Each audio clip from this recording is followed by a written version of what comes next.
J.D. Souther, singer who co-wrote Eagles classics like New Kid in Town, dies at 78.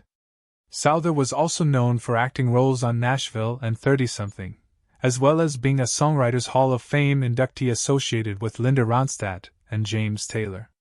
J.D. Souther, the singer, songwriter and actor who co-wrote some of the biggest hits of the Eagles, like New Kid in Town and Best of My Love, and had a long solo career that included the top 10 hit, You're Only Lonely, died Tuesday at age 78.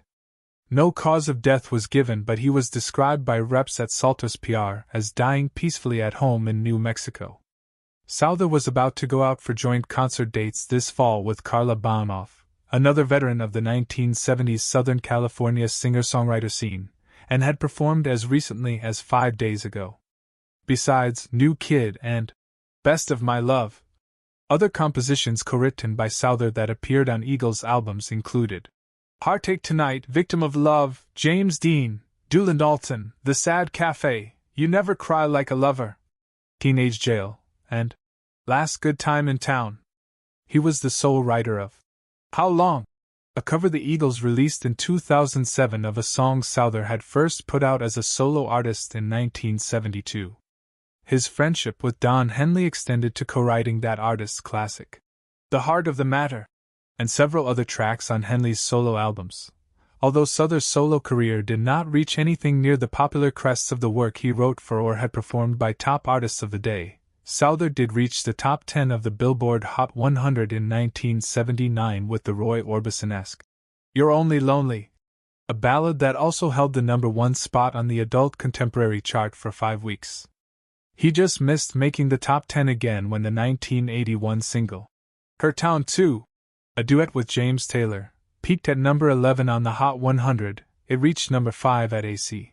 Beyond his work with the Eagles, he was also closely associated with the discography of Linda Ronstadt, whom he dated in the 1970s, with the tracks she recorded including Prisoner in Disguise and Faithless Love. He also had songs recorded by the Dixie Chicks, George Strait and Bonnie Raitt. There was definitely a period of time where people would occasionally say to me, "Doesn't it piss you off that the Eagles have these big hits off your songs?" I would usually start saying, "Would you like to see the checks?" Souther said in an interview with the Creative Independent, "Pissed off? How could I be pissed off?" Even Glenn Frey once said, and he was kind of joking because he knows how the royalty thing works, but he said, one of the reasons JD didn't have a bigger solo career is because he gave us or Linda Ronstadt most of his best songs. And that's sort of true. The closest I got to being really famous was during the You're Only Lonely period, and I really didn't like it that much, frankly. It's a relief in some ways, though it also doesn't pay quite as well. Souther enjoyed an unexpected career as an actor in television and film, starting with a role on the primetime series 30-something. In 1989, he subsequently was best known for appearing on the first season of Nashville. In 2012, with his other parts including small roles in the films Postcards from the Edge, Always, Purgatory, Deadline, and My Girl 2. The acting stuff came because someone asked me. He said in an interview with Acoustic Storm, "I acted when I was a kid, in high school and college. I never thought of it much in LA. Although anybody who likes movies fantasizes about being in them. But great people asked me to be in their movies. Steven Spielberg asked me to be in a movie, Ed Zwick asked me to do this arc of episodes on 30-something, and Mike Nichols asked me to be in Postcards from the Edge. There's absolutely no reason to say no to people of that quality when they ask you to be in their films. I had an agent, but I don't know that I really read for any of those roles. I may have read for the one in 30-something. Although I think Ed just wanted me to do it. I think I read a page or two. I left, and then my agent called and she asked me how I did. I said I sucked, it was terrible. She said, "That's funny, because just you got the part." So much for self-evaluation. Souther was inducted into the Songwriters Hall of Fame in 2013.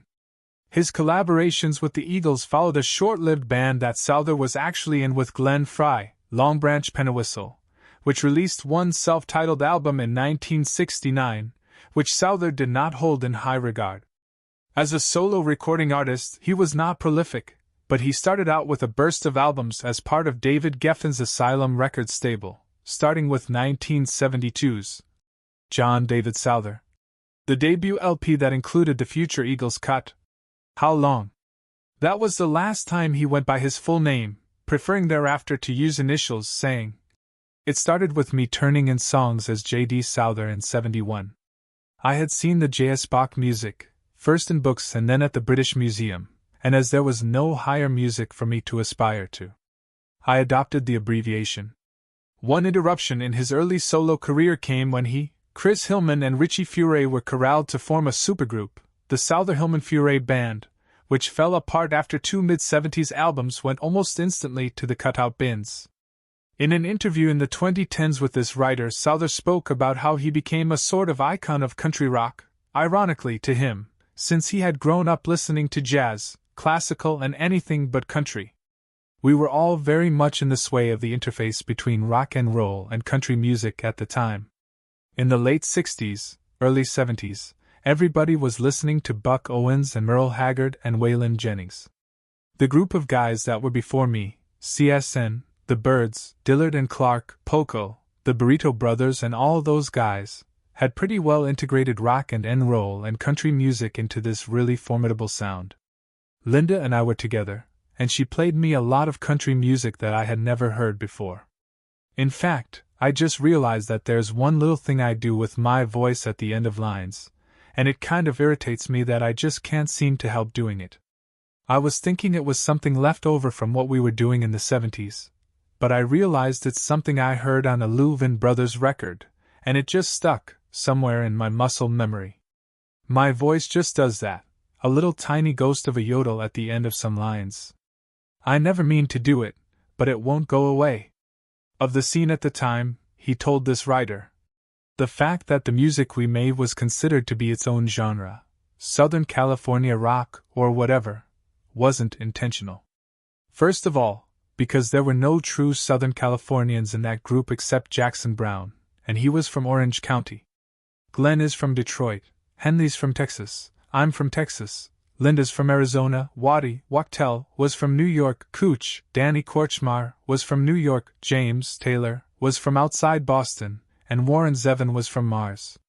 It was a really incredibly diverse bunch of people that moved there from everywhere else. The common denominator is that we were all hungry at the same time. We were all playing these open mic nights at the Troubadour, Hoot Nights, and we became friends and had a real shared ethic about music being good, and